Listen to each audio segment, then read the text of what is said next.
ষষ্ঠীর দিনে টঠিনীকে পৃথিবী থেকে সরিয়ে ফেলার পরিকল্পনা করে শীতল। অন্যদিকে তার আগেই শীতলকে গ্রেফতার করে পরশুরাম। বন্ধুরা, পরশুরাম ধারাবাহিকের আজকের পর্বে দেখানো হয়েছে কর্ণ চ্যাটার্জি বলরাম মায়াকে বলে, অফিসার উত্তর দিন, সেই দিন শিবপ্রসাদ গাঙ্গুলি এই অফিসে এসেছিল, কিন্তু এন্ট্রি খাতার তার নাম নেই কেন? সৌরভ বলে, আপনি কোন শিবপ্রসাদ গাঙ্গুলির কথা বলছেন? কর্ণ চ্যাটার্জি বলে, আপনি না চেনার ভান কেন করছেন? আমি টটিনী গাঙ্গুলির হাজব্যান্ড শিবপ্রসাদ গাঙ্গুলির কথা বলছি। সৌরভ বলে, আপনি বরং আমার বসের সাথে কথা বলে নিন। এরপরেই সৌরভ পরশুরামকে কল করে। ফোনের উপাস থেকে পরশুরাম বলে, হ্যাঁ বল। সৌরভ বলে, কর্ণ চ্যাটার্জি এসেছে, আপনার সাথে কথা বলতে চাইছে। আর তখনই কর্ণ চ্যাটার্জি ফোন ধরে বলে, হ্যালো হ্যালো কে? পরশুরাম বলছেন? আমি জানতে চাই শিবপ্রসাদ গাঙ্গুলি এই অফিসে এসেছিল, তবে এন্ট্রি খাতায় তার নাম নেই কেন? শিবপ্রসাদ গাঙ্গুলিকে এমন ব্যক্তি, হ্যাঁ, যে ও এন্ট্রি খাতায় নাম না তুলেই এই অফিসে আসতে পারে, যেখানে সেখানে যেতে পারে। কি হলো, উত্তর দিন। পরশুরাম বলে, কে কখন কোথায় আসছে সেটা জেনে আপনি কি করবেন?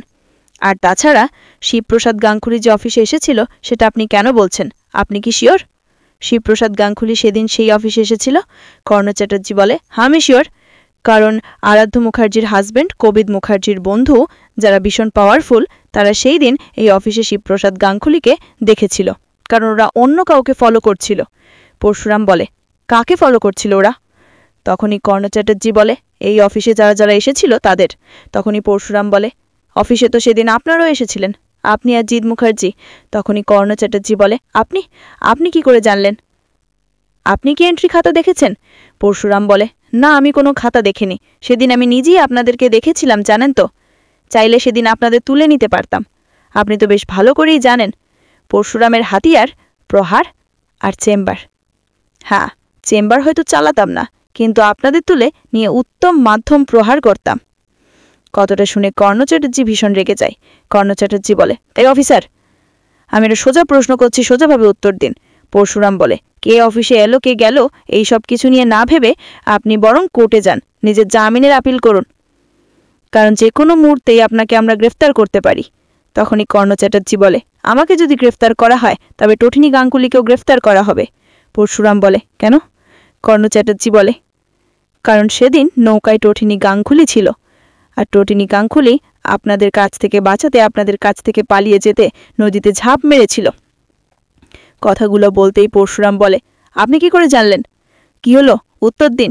টঠিনী গাঙ্গুলি যে সেদিন নৌকায় ছিল, নদীতে ঝাঁপ দিয়েছে, এটা আপনি কি করে জানলেন? কর্ণ চ্যাটার্জি বোঝা যায় সে নিজের কথার চালেই ফেসে গেছে, তাই তো কর্ণ চ্যাটার্জি সৌরভের হাতে ফোন গুঁজে দিয়ে ওখান থেকে পালিয়ে যায়। পরশুরাম বলে, কি হলো? সৌরভ বলে, জানি না, তবে লোকটা পালিয়ে গেল। পরশুরাম মায়াকে বলে, মায়া, তোমার ফোনে কি কল রেকর্ডিং অন ছিল? মায়া বলে, হ্যাঁ বস, ছিল তো। পরশুরাম বলে, ঠিক আছে, রেকর্ডিংটা ভালো করে শোনো। আমার মনে হয় কর্ণ চ্যাটার্জির কথার মাঝে কোনো ক্লু আছে। লোকটা বেশ সুবিধের নয়, জানো তো। লোকটার দুটো রূপ মনে হচ্ছে। এক, উনি কর্ণ চ্যাটার্জি লোহরি ম্যামের হাজব্যান্ড, কবিরের পিতা আর আরাধ্যার শ্বশুর মশাই। এছাড়া ওনার আরও একটা পরিচয় আছে, উনি ভীষণ ডেঞ্জারাস একজন ক্রিমিনাল। মায়া বলে, ওকে বস, আমি এক্ষুনি দেখছি। অন্যদিকে তখনই সেখানে আসে টঠিনী। টঠিনী এসে বলে, কি গো, তোমার এখনো হয়নি? কতক্ষণ ধরে শাড়িটা আয়রন করছো বলো তো? তখনই শিবপ্রসাদ বলে, এই তো হয়ে গেছে। টঠিনী বলে, দাও শাড়িটা আমায় দাও। শিবপ্রসাদ বলে, কেন, তুমি কি কোথাও যাবে? টঠিনী বলে, হ্যাঁ, লাট্টু পিকোকে তো ড্রয়িং ক্লাসে নিয়ে যেতে হবে। শিবপ্রসাদ বলে, এখন আবার কিসের ড্রয়িং ক্লাস? পুজো এসে গেছে, কাল থেকে পুজো, আর তুমি বলছো আজকেও স্কুলে যাবে? টঠিনী বলে, আজকেই লাস্ট দিন, পুজোর আগে আর কোনো ক্লাস নেই, আজকে ওদের যেতে হবে, ম্যাম বারবার করে যেতে বলেছেন। তখনই পিকু বলে, পা, পুজো তো এসে গেল, আমরা সারা রাত ঘুরে ঘুরে ঠাকুর দেখব তো? শিবপ্রসাদ বলে, হ্যাঁ মা, আমরা সারা রাত ঘুরে ঘুরে ঠাকুর দেখব। তখনই লাট্টু বলে, খুব মজা হবে। মাম্মি, তুমি কি ফাংশনে নাচ করবে? আমাদের মাম্মি যা নাচ করতে পারে, খুব সুন্দর নাচ করে আমাদের মাম্মি। তখনই শিবপ্রসাদ বলে, হ্যাঁ, তোমার মাম্মি তো খুব সুন্দর নাচ করে, আর সে নাচ দেখেই তো আমি প্রেমে পড়েছিলাম। তখনই পিকু বলে, মামি মাঝে মাঝে বলে সে তোমার প্রেমে পড়েছে। প্রেমে পড়লে কি মাম্মি? প্রেমে পড়লে কি হয়?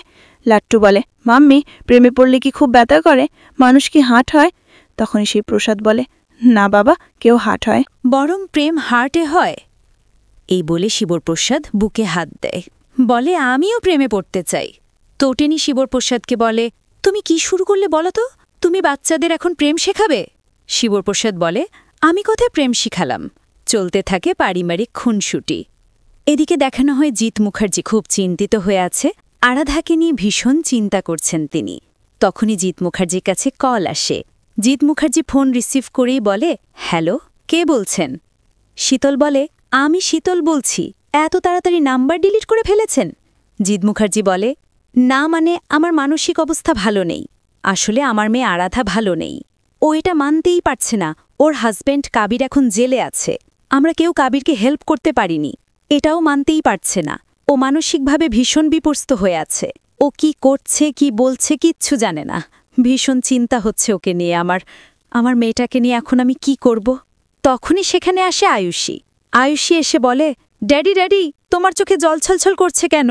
কি হয়েছে তোমার? জিৎ মুখার্জি বলে, না তো, আমার কিচ্ছু হয়নি। আমার পরিবার ভালো থাকুক, তোরা ভালো থাক, মা তো ভালো থাকুক, ও সন্তানরা ভালো থাকুক। আমার পরিবার ভালো থাকলেই আমি নিজেও ভালো থাকব। আয়ুষী বলে, ড্যাডি, তোমার কি হয়েছে? জিৎ মুখার্জি বলে, তরুণের ছেলেরা আমায় রাক্ষস দাদু বলে, জানিস তো? সত্যিই তা, তোরা ঠিকই বলে, আমি তো রাক্ষস দাদুই। সেজন্য তো আমি রাক্ষসের মতনই কাজ করেছি। ওরা আমাকে ডেভিল বলে, দুষ্টু দাদু বলে। ওরা ঠিকই বলে। আমি ওদের জন্য গিফট দিতে যাব। ষষ্ঠীর বাকেই যাব। ষষ্ঠীর পরে তো? আয়ুষী বলে, ষষ্ঠীর পরে কি ড্যাডি? জিৎ মুখার্জি বলে, কিছু না। আয়ুষী বলে, ড্যাডি, তুমি ওদের জন্য গিফট নিয়ে গেলেও ওরা সেটা নেবে না। ওরা তোমাকে ঘৃণা করে। জিৎ মুখার্জি বলে, আমি জানি, আর সেটাই তো স্বাভাবিক। আমি তো ঘৃণা করার মতনই কাজ করেছি। এদিকে দেখানো হয় তটিনী পিককে গান শেখাচ্ছে। পিক বারবার গানের সুর ভুলিয়ে ফেলছে, তাই তটিনী গানটা রিপিট করে পিককে শুনিয়ে দেয়। তখনই কলিং বেল বেজে ওঠে। টুনি বলে, দরজা খোলাই আছে। বারবার কলিং বেল বাজছে দেখে টনি লাট্টুকে বলে, যাও তো লাট্টু, দেখো তো কে এসেছে। আমার মনে হয় মনীষা এসেছে। গঙ্গুর দুটোতে আলমারিটা আছে, তুমি বরং ওকে দিয়ে দিও। লাট্টুকে দরজা খুলে দেখে জিৎ মুখার্জি দাঁড়িয়ে আছে। লাট্টু বেশ ঘাবড়ে যায়, ভয়ে কাঁপতে থাকে। লাট্টু চিৎকার করে বলে, মাম্মি মাম্মি, রাক্ষস দাদু এসেছে, মাম্মি। তটিনী তখন বলে, ছোটকা, তুমি এখানে? ছোটকা, দেখো, তুমি এখানে কেন এসেছ? কাল থেকে পুজো। দয়া করে আজ আর কোনো অশান্তি করো না, কোনো সিনকেট করো না। তুমি দয়া করে এখান থেকে চলে যাও। তখনই জিৎ মুখার্জি হাতজোড় করে তটিনীর সামনে দাঁড়ায়। জিৎ মুখার্জি তটিনীকে বলে, তটিনী, তুই আমায় ক্ষমা করে দিস। আমি তোর প্রতি অনেক অন্যায় করেছি, অনেক অবিচার করেছি। তটিনী বলে, ছোটকা, তোমার কি হয়েছে? তখনই লাট্টু ভয় পাচ্ছে দেখে জিৎ মুখার্জি লাট্টুর সামনে দাঁড়ায়। লাট্টু আরও বেশি ভয় পায়। জিৎ মুখার্জি বলে, দাদুভাই, তুমি একটুও ভয় পেও না। দাদুভাই, তুমি আমায় ক্ষমা করে দিও। সেদিন আমি তোমাকে একটা অনিশ্চিত জীবনে ছেড়ে দিয়েছিলাম, তার জন্য আমি ক্ষমা প্রার্থী। তুমি আমায় ক্ষমা করে দিও দাদুভাই, আমাকে তুমি ক্ষমা করে দিও। আম সরি। এই বলে জিৎ মুখার্জি লাট্টুকে বুকে জড়িয়ে কাঁদতে থাকে। আগামী পর্বে দেখানো হবে পরশুরাম বলরাম আর সৌরভকে বলে, পুরো শহর তোলপাড় করে হলেও আমার শীতলকে চাই, যে করে হোক শীতলকে খুঁজে বার কর। এরপরে বলরামরা শীতলের সন্ধান পায়। পরশুরাম শীতলের বাড়িতে যায় আর তাকে গ্রেফতার করে। তো বন্ধুরা, কি হতে চলেছে পরশুরাম ধারাবাহিকে? পরশুরাম ধারাবাহিকের পরবর্তী আপডেট পেতে আমাদের সাথেই থেকো। ধন্যবাদ।